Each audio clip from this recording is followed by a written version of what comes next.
18th morning. The gospel of Jesus is a gospel of living and doing. If it were not this, it would not voice the eternal truth. Its temple is purified conduct, the entrance door to which is self-surrender. It invites men to shake off sin and promises, as a result, joy and blessedness and perfect peace.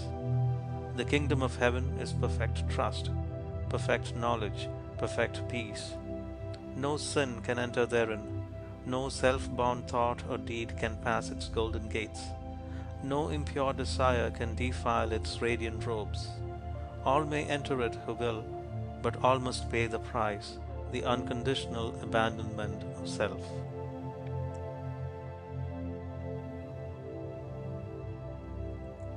Eighteenth morning. The gospel of Jesus is a gospel of living and doing. If it were not this, it would not voice the eternal truth. Its temple is purified conduct, the entrance door to which is self-surrender.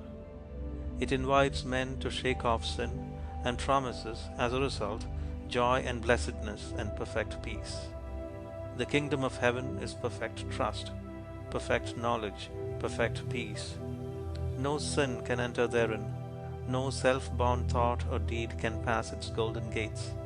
No impure desire can defile its radiant robes. All may enter it who will, but all must pay the price, the unconditional abandonment of self.